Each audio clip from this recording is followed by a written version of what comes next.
Pero permítaseme dar una última razón para considerarla.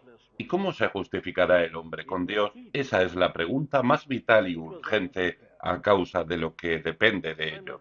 Aquí está lo más importante y fundamental. Consideremos todo lo que depende de una respuesta correcta a esta pregunta.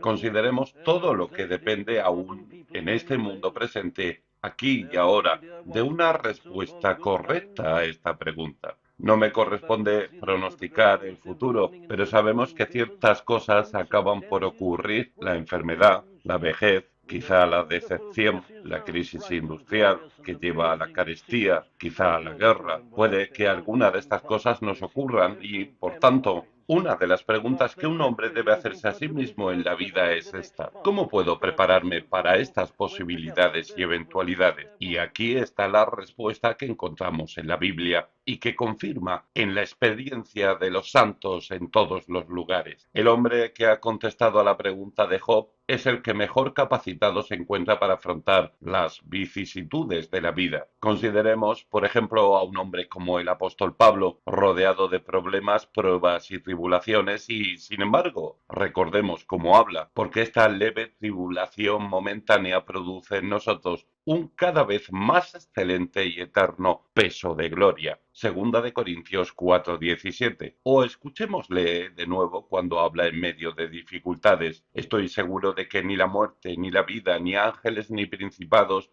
ni potestades, ni lo presente, ni lo porvenir, ni lo alto, ni lo profundo, ni ninguna otra cosa creada nos podrá separar del amor de Dios, que es en Cristo Jesús, Señor nuestro. Romanos 8:38 y 39. Aquí hay un hombre que ha sido puesto en un mundo donde hay mucho en su contra, pero sin importar lo que le suceda, su serenidad, su paz y alegría permanecen. ¿Por qué? Porque conoce la respuesta a la pregunta de Job. Ahora bien, si alguna de estas cosas nos llega a suceder, ¿cómo he de afrontarla? Sin duda, el mismo mundo que nos rodea proclama a viva voz que la única forma de responder a la pregunta es responder en primer lugar a esta pregunta de Job: ¿cómo puede un hombre de hoy que no cree en el Evangelio afrontar la enfermedad? ¿Cómo puede afrontar la desgracia y la aflicción? ¿Cómo puede afrontar las pérdidas económicas o cualquier cosa que arruine su vida?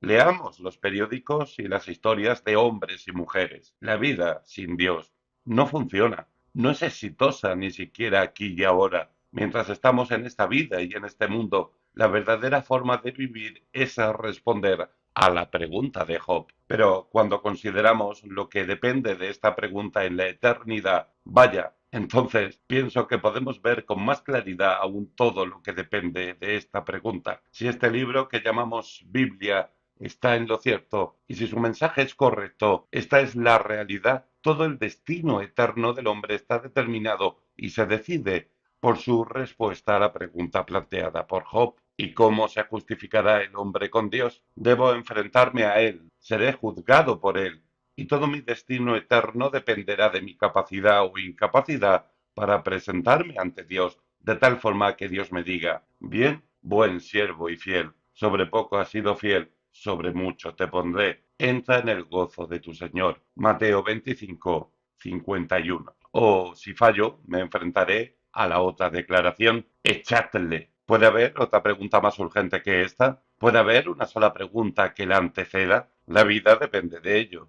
La muerte, la eternidad, la existencia eterna depende de ello. Te ruego, pues, en nombre de Dios y por la autoridad de su palabra y mensaje, que desestimes cualquier otra pregunta, que olvides cualquier otro problema y afrontes esta pregunta: ¿y cómo se justificará el hombre con Dios? ¿Tienes una respuesta a esta pregunta? ¿Tienes algo que decir cuando en un momento, en un fogonazo, aparezcas en su presencia? Esta es la primera pregunta y la más esencial. Permítaseme decir unas palabras acerca de las falsas respuestas que se han dado a menudo a esta pregunta y las falsas respuestas que siguen dándose.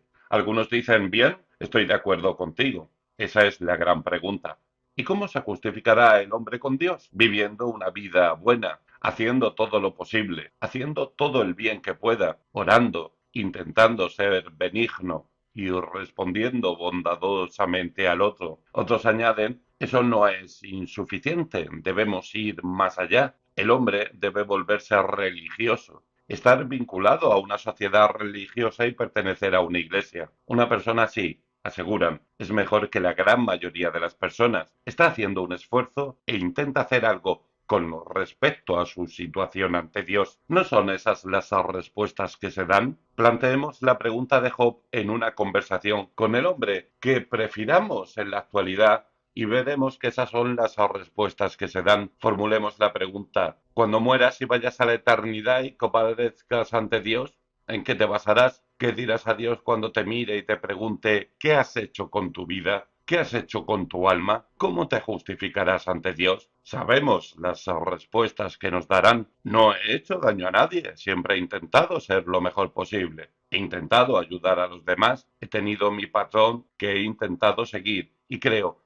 que soy mejor que muchas personas. Todas estas respuestas son falsas y en un sentido ese es el gran mensaje de este libro. Podemos advertir cómo habla Job. Nos dice que todas estas respuestas son completamente erróneas y equivocadas. Escuchemos lo que dice en el versículo 20. Si yo me justificare, me condenaría mi boca. ¿Acaso no nos condena nuestra propia conciencia? Cuando presento mis argumentos teóricos e intelectuales, una voz en mi interior me condena. Todo hombre vivo tiene este supervisor interior y sabe que su propio corazón le está condenando y diciéndole que no es sincero. Ningún hombre puede satisfacerse a sí mismo, y menos aún a Dios. Cuando un hombre es completamente sincero consigo mismo, sabe que no hay nada en él que sea lo suficientemente bueno. Una cosa es argumentar e intentar defender ingeniosamente una postura en un debate, pero cuando se queda solo y cuando el hombre se contempla y examina a sí mismo, sabe que es indigno e inadecuado. Mi propia boca me condenará si intento afirmar en presencia de Dios que soy perfecto, pero existe algo infinitamente más importante, y ahí radica la gran dificultad, porque no es hombre como yo para que yo le responda y vengamos juntamente a juicio. Job capítulo 9:12. Y aquí se demuestra todo el trágico fracaso de nuestra posición. No es cuestión de ser algo mejor que los demás. El patrón de Dios no es hacer simplemente una cierta cantidad del bien, ser religioso, ser benevolente. El patrón de Dios es un patrón eterno. El problema al que se enfrenta el hombre es cómo permanecer con Dios, cómo hablar con Dios. Ese es el problema de Job. ¿Dónde está? ¿Quién me diera el saber dónde hallar a Dios? Yo iría hasta su silla. Job 3, 2 y 3. No puedo llegar a él. Está tan apartado de mí, es tan grande en su majestad, dominio y poder, y yo soy tan débil. Y además del poder y la majestad de Dios, debo afrontar la santidad de Dios. Dios es luz y no hay ningunas tinieblas en él. Primera de Juan 1:5. No puede haber armonía entre la luz y las tinieblas, ninguna contemporización entre lo verdadero y lo falso. No hay ningún término medio entre esos extremos. Pero en la palabra se habla de Dios así. Horrenda cosa es caer en manos del Dios vivo. Hebreos 10:31. Acerquémonos a Él con reverencia y temor santo, porque nuestro Dios es fuego consumidor. Hebreos 12:29. Cada vez tengo más claro que todo el problema actual, no solo en el mundo, sino en la Iglesia, es que nuestra idea de Dios es trágicamente inadecuada. Olvidamos el carácter de Dios, la santidad de Dios, la naturaleza de Dios. Si tan solo comprendiéramos la naturaleza de Dios, nos taparíamos la boca con las manos y tendríamos miedo de hablar. La santidad del carácter de Dios. Aunque me lave con aguas de nieve, dice Job, y limpie mis manos con la limpieza misma, Job 9:30. No es suficiente, aunque me pase el resto de mi vida intentando purgarme y purificarme. Eso no puede librarme del pecado. Dios ve en lo más profundo del pensamiento y la imaginación, conoce los deseos jamás expresados. Nos dice que una mirada es tan mala como un acto. Dios ve en lo más profundo de nosotros. No son meras acciones, es nuestra naturaleza, es nuestra condición pecaminosa. Y de ahí que todas las respuestas ofrecidas por los hombres a lo largo del tiempo, en un intento de responder a la pregunta de Job, sean completamente falsas e inadecuadas. Solo hay una respuesta para esta pregunta. Es la respuesta que tengo el privilegio de darte esta noche en nombre de Jesucristo. ¿Y cómo se justificará el hombre con Dios? ¿Qué esperanza tengo de resistir esa luz examinadora? Pensemos en un rayo X multiplicado por el infinito. Así es el ojo de Dios. ¿Cómo puede un hombre resistir algo así? ¿Qué esperanza tenemos de sostenernos en su presencia? Esta pregunta solo tiene una respuesta, la de este libro. Aquí Job clamó pidiendo un árbitro que ponga su mano sobre nosotros dos. Job 9:33. Ojalá hubiera alguien que se encargara de ello, que tendiera un puente sobre el abismo. Ojalá tuviera una túnica que me permitiera presentarme ante Dios y que él no viera nada sino la túnica y no la vileza y la maldad del interior. Gracias a Dios la hay. Y este es el mismísimo mensaje esencial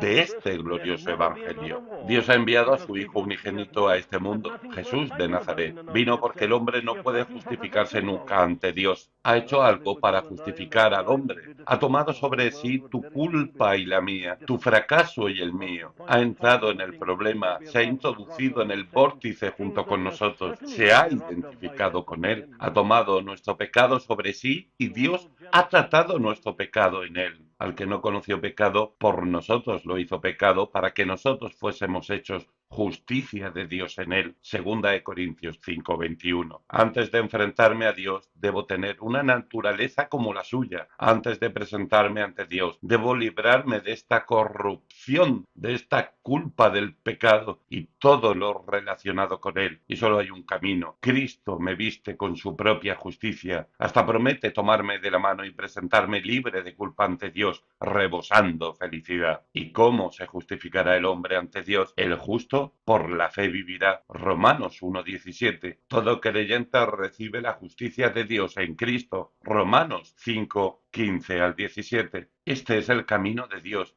y por fuerza el único camino. Te dejo pues con esta pregunta. ¿Y cómo se justificará el hombre ante Dios? ¿Cómo vas a justificarte ante Dios? Permítaseme expresarlo de manera más apremiante. Si tuvieras que presentarte ante él esta noche, ¿qué le dirías? ¿Sigues creyendo que aún podrías señalar tu historial y decir, no está tan mal? No basta con eso. ¿Sigues pensando que puedes confiar en tu justicia y en tus propios esfuerzos? Solo te pido una cosa, asegúrate de conseguirlo. Hazlo volviéndote al Hijo de Dios y diciendo, tal como soy, sin más decir que a otro yo no puedo ir. Lo único que servirá en presencia de Dios es que puedas mirarle y decir, Jesús, mi Salvador, mi Señor y mi Dios.